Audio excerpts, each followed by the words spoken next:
助けてくれ。分かった、ついてこい。 Let's go! ソニック。ソニック・ザ・ムービー。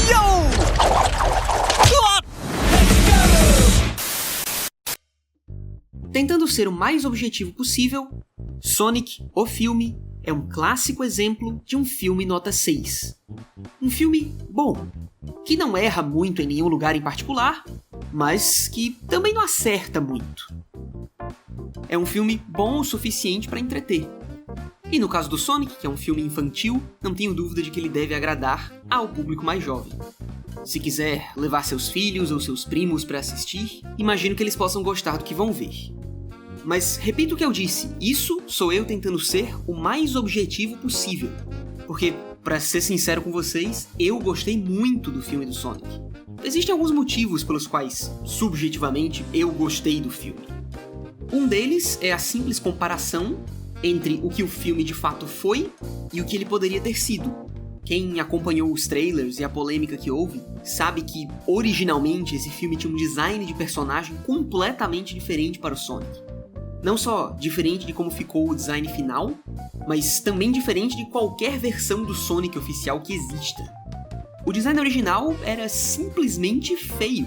Ele não se encaixa com a personalidade do personagem e simplesmente não é atraente aos olhos. É estranho que tenham escolhido um design daquele tipo.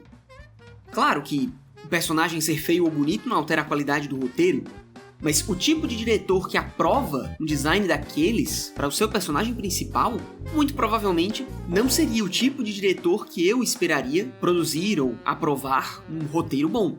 O fato de que eles lançaram um trailer com um personagem tão horroroso me fez pensar de duas uma. Ou eles são muito incompetentes, ou eles estão fazendo de propósito.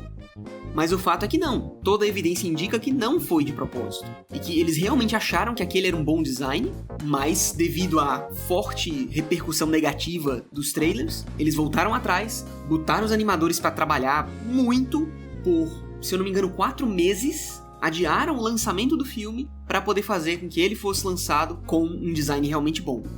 Eles contrataram o Tyson Hess, que foi o designer de Sonic Mania, e o trabalho dele foi excepcional. Só por isso, já tenho motivos para gostar do filme. Só de pensar no quão horrível ele poderia ter sido, me surpreendeu que ele foi sequer decente. Mas existe um segundo motivo para eu gostar do filme, e esse talvez seja mais importante eu falar em uma resenha do filme. Eu sou muito fã do Sonic. Sonic the Hedgehog, o primeiro, não do Mega Drive, o do Master System, foi um dos meus primeiros videogames. Foi um dos primeiros jogos que eu joguei num console na minha vida. E eu lembro como se fosse ontem como eu jogava, e eu era tão ruim que eu não conseguia zerar o jogo de uma vez só. O jogo é muito curto, é um jogo muito fácil, especialmente essa versão em particular, é bem mais fácil do que o original do Mega Drive.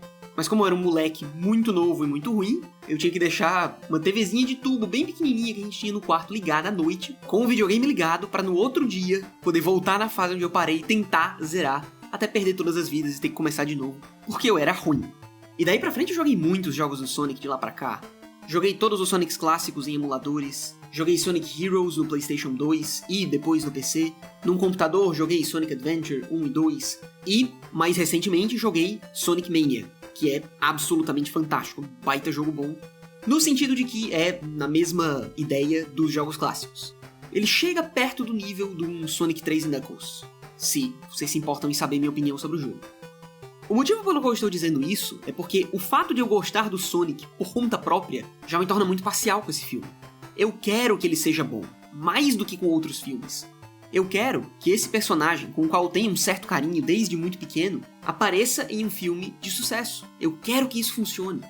Então, mesmo o filme sendo, por todos os meus padrões críticos que eu uso para avaliar outros filmes, apenas um filme decente, eu não consigo não gostar demais dele. Tanto, inclusive, que eu o assisti legendado. Fiz questão de ver a atuação de voz do ator do Sonic e a atuação normal, especificamente do Jim Carrey. Tive essa oportunidade e não pude deixá-la passar. Mas, sejamos sinceros, o que o filme tem de bom? São principalmente duas coisas. O filme acerta bem no Sonic e acerta bem no Eggman, no Robotnik, no Robotnik, se vocês querem o nome chique dele em inglês. O Sonic é uma versão mais jovem do Sonic que nós conhecemos. O Sonic que nós conhecemos dos videogames é um Sonic mais adolescente. Ele só ganhou a atuação de voz na série Adventure pra frente. E a ideia que a SEGA tinha para o personagem nesse momento é que ele fosse um personagem adolescente, jovial. Tanto é que foi nesse momento em que as trilhas sonoras do Sonic mudaram de trilhas típicas de 8 bits para videogame para trilhas de rock. Diga-se de passagem, as trilhas sonoras dos jogos do Sonic são fantásticas. É sinceramente muito difícil você pegar um jogo da série principal e achar que ele tenha música ruim. O Sonic do filme já não é essa pegada adolescente, ele é mais pro lado de uma criança. E isso na verdade serve ao filme, porque a ideia de arco de personagem que esse filme tem para o Sonic é de que ele é uma criança hiperativa, que tem um superpoder, que tem uma capacidade de fazer coisas que vão muito além da capacidade de uma pessoa normal, mas ele vive sozinho, ele não tem amigos, ele vive com medo, vive escondido, vive fugindo, sempre pensando que no dia que o encontrarem ele terá que fugir de novo e que tudo aquilo que ele conhece ele terá de abandonar. E essa é, sinceramente, uma ideia muito boa para o personagem. O Sonic nos jogos não é um personagem com grandes arcos. E o motivo para isso é porque a série do Sonic não é uma série conhecida pela sua história. Não que eles não tenham histórias interessantes, mesmo jogos clássicos da era 16-bit tinham projetos de história que serviam o suficiente para o tipo de jogo que eles eram, e da era Adventure pra frente você tem jogos com histórias cada vez mais complexas e mais elaboradas, umas genuinamente boas. Lembro em particular de toda a história com o robô Gamma, do Sonic Adventure 1. Assim como a história em geral do Shadow, que foi um personagem que passou por uma série de mudanças em todos os jogos no qual ele se encontrou, alguns mais questionáveis do que outros. Mas por mais que os jogos não sejam conhecidos por histórias fantásticas, e alguns têm histórias simplesmente ruins, mas os jogos têm alguma coisa. Mas nunca com o Sonic. O Sonic nunca passa por um grande arco de personagem dentro dos jogos. E claro, se você quer que ele seja o personagem principal de um filme, você não quer simplesmente que ele seja sempre aquela mesma coisa. Sempre aquele carinha feliz e contente que fica soltando piadinha e que corre muito rápido. Ele precisa de um algo a mais, ele precisa de um drama a mais. Especialmente porque esse filme se leva minimamente a sério. Por mais que ele seja majoritariamente uma comédia, ele tem aquelas pitadinhas de drama para poder dar ao filme um mínimo de peso emocional. E devo dizer que ele fez isso bem em relação ao Sonic. Não é um arco complexo, não é um arco original, uma coisa bastante normal até, mas se encaixa bem com o tipo de Sonic que eles colocaram em tela. A ideia de fazer ele ser uma criança hiperativa funciona perfeitamente com a ideia de que ele literalmente não consegue parar de correr. E o fato de que ele vive fugindo dá a ele a chance de pensar em como ele usa seu poder para fugir das coisas ao invés de interagir com elas. Mas de novo, nada disso é particularmente excepcional, e mesmo a execução em si não é sutil. O próprio Sonic diz, literalmente, que ele precisa parar de correr dos problemas e correr em direção a eles. Mas isso não elimina o fato de que é uma sacada bacana. Com relação ao Eggman, o Eggman que o Jim Carrey faz começa muito longe do Eggman que nós conhecemos dos jogos. E isso é proposital, na verdade. Porque o personagem de Jim Carrey se transforma do Eggman que nós conhecemos no decorrer do filme, particularmente no final. Essa é a história de como o Sonic conhece seu arqui-inimigo, de como o Sonic entra na dinâmica do nosso mundo e de como seu arqui-inimigo, o Dr. Eggman, se transforma do Dr. Eggman que nós conhecemos. Ele já é louco, ele já é um absoluto gênio da mecânica, mas ele ainda tem traços específicos, trejeitos específicos que não são do Eggman que nós conhecemos. Na verdade, eles são do Jim Carrey, é o típico personagem do Jim Carrey. Mas de novo, o filme faz questão de adicionar coisas a mais que não estão presentes nem mesmo nos jogos, mas que são benéficas à narrativa. No caso específico do Eggman, nos videogames, ele não tem origem nenhuma. Ninguém sabe de onde ele veio, e ninguém sabe a real motivação que ele tem para conquistar o mundo.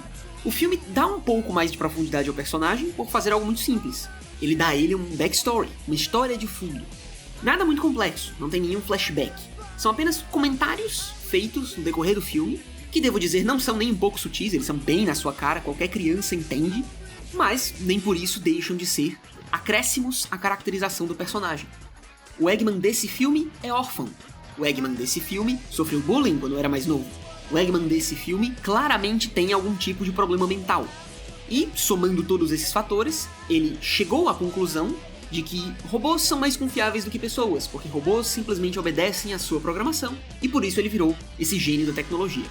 O que o filme não faz, e isso é essa é uma das partes mais estranhas do filme, em que o diálogo fica particularmente mal feito, e as justificativas parecem nem existir, é como o Eggman foi parar no governo dos Estados Unidos.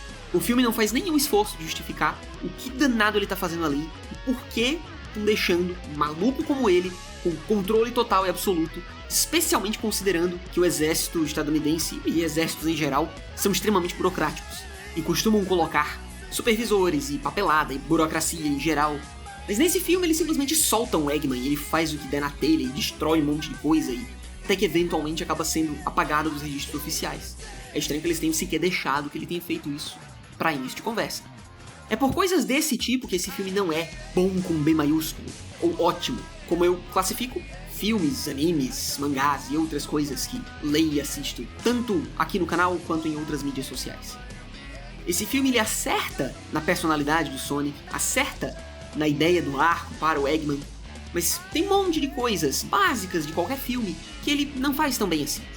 E um dos erros maiores e mais visíveis, e que mais afeta a qualidade do filme como um todo, é do terceiro personagem principal, um dos protagonistas, de quem eu sequer lembro o nome. Talvez eu devesse ter feito uma pesquisa antes de começar a gravar o vídeo? Talvez. Mas eu tô com muito pouco tempo pra gravar isso aqui, então eu não vou parar só pra pesquisar o nome do cara. Enfim, o Senhor dos Donuts. É Donut Lord, na versão em inglês que eu vi. Eu não sei se ficou Senhor dos Donuts, ou Lorde dos Donuts, ou das Rosquinhas, né, presumo eu. Lorde das Rosquinhas, é um nome estranho. Enfim, o arco pelo qual esse Lorde das Rosquinhas passa é um dos arcos principais do filme. É um arco que se passa em paralelo ao arco do Sonic, e portanto, é um arco ao qual nós devemos dar importância. O Lorde das Rosquinhas é um policial na pequena e pacata cidade de Green Hill. Ele vive lá há muito tempo e ele já tá enjoando do lugar. Ele é policial, mas ele não vê ação de verdade, ele só trabalha ajudando a tirar um gato de uma árvore, ajudar o vizinho a capinar uma grama, coisas genéricas desse tipo. Ele não sente que sua vida é produtiva, o filme não mostra grandes amizades que ele tenha feito, então ele está pensando que, junto com sua esposa, se mudar para São Francisco. E o arco de personagem dele é, no decorrer do filme, aprender que, não, na verdade, eu não deveria estar querendo algo a mais, algo maior, algo mais importante. Eu deveria estar satisfeito com o que eu já tenho. A vida na cidade pequena é bacana. O problema dessa conclusão para esse arco é que o filme não justifica o suficiente. Nós não vemos grandes amizades que o Lorde das Rosquinhas fez na cidade. Nós não vemos grandes vínculos que ele tem ali, fora o fato de que ele já tá lá há algum tempo, que ele conhece as pessoas ao redor, que as pessoas o conhecem, as pessoas apreciam o seu trabalho. Mas é isso, não tem nada que o prenda àquela cidade. E não tem nada de errado em querer se mudar para a cidade grande, ou se mudar para qualquer outro lugar. É estranho que o filme tenha essa fixação em querer que ele fique em Green Hill. E aí entra um ponto estranho, que eu não faço ideia se foi proposital ou não. Para quem não conhece os jogos do Sonic, existe uma certa estigma que eles criaram com a fase Green Hill Zone. Essa é a primeira fase do primeiro jogo do Sonic, e ela é a primeira fase de muitos jogos do Sonic desde então, por um motivo muito simples. Ela, apesar de ser a primeira fase do primeiro jogo, é facilmente a melhor fase daquele jogo. Foi a fase na qual os desenvolvedores gastaram mais tempo, e é a fase que mais representa o que o Sonic é, tanto no mundo dos videogames quanto em geral. O cenário é vibrante, é um lugar que inspira a ideia de liberdade, são campos abertos muito bonitos, com uma praia, com coqueiros, é tudo verde, você tem loops, você tem colinas onde você pode pular, buracos onde você pode descer. É uma excelente fase, é um exemplo de bom design. Mas o design é tão bom, e a SEGA já cometeu tantos erros de design no decorrer de sua existência como empresa de jogos, que às vezes eles se deixam tomar conta pela preguiça e simplesmente fazem a fase de novo. E vários jogos do Sonic têm a Green Hill Zone, que é uma boa fase, não deixa de ser. Mas tá bom, né? Você sempre precisa voltar pra Green Hill Zone? Não tem como você avançar para uma coisa nova, talvez maior, ou simplesmente diferente? Tem! E alguns jogos do Sonic fazem isso com relativo sucesso. Há inúmeros exemplos de fases do Sonic que funcionam muito bem, tanto nos jogos 2D quanto nos jogos 3D. Eu não tenho 100% de certeza se isso foi proposital ou não, mas eu tenho a impressão de que a moral da história do filme todo ser ficar na Green Hill Zone é a melhor coisa que você pode fazer, parece indicar, em algum nível, que o filme está defendendo a manutenção do status quo, essa coisa de ficar na mesmice, na normalidade, e é quase que uma defesa meio metalinguística aos jogos? Eu, sinceramente, não sei. O mero fato de que eles queriam um design tão tosco me faz pensar que não. E que não existe nenhum trocadilho metalinguístico, isso é só eu fazendo bom e velho overthink. Pensando demais numa coisa que não precisa disso. Mas como eu falei, eu sou fã do Sonic. O que eu posso fazer? Eu quero que isso dê certo. Sabe o que eu quero também? Universo cinematográfico Sonic. Se você perdeu a cena pós-créditos, você não é um fã de verdade do Sonic. Vocês não têm noção do quão difícil é gravar essas coisas sem dar risada. Este filme tem uma cena pós-créditos, e spoilers, eu vou dizer a cena, então se você se importa com o spoiler do filme do Sonic, saia. Mas o Tails aparece, e ele está atrás do Sonic, como acontece na história de origem do Tails nos videogames. Também ao final do filme, Eggman é mandado para o que eles chamam de Planeta dos Cogumelos, que nós conhecemos dos jogos como a primeira fase de Sonic e Knuckles. E para fins narrativos, a zona dos cogumelos fica na Angel Island, a ilha onde mora o Knuckles. E o fato de que no começo do filme nós temos uma tribo de Equidinas atacando o Sonic, dá fortemente a entender que a ideia dos roteiristas para esse filme é fazer um filme seguro, um filme com um roteiro básico, normal, não muito original, mas que eles sabem que funciona, minimamente, que agrada ao público, para garantir orçamento suficiente para fazer uma sequência. E quem sabe, um universo cinematográfico Sonic. Eu aprovo. Eu veria na estreia todos os filmes legendados. O filme tem todo o material para isso. Eggman finalmente se tornou o Eggman que conhecemos, ou se não se tornou, falta muito pouco.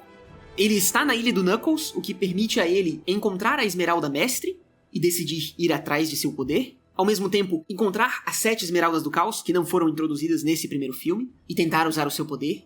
Também encontrar o Knuckles como guardião da Esmeralda Mestre, e enganá-lo assim como ele fez em Sonic 3 e Knuckles, para fazer com que Knuckles se torne um antagonista inicial para o Sonic no futuro Sonic 2. E Tails vai procurar o Sonic, provavelmente encontrá-lo e se tornar o novo ajudante dele.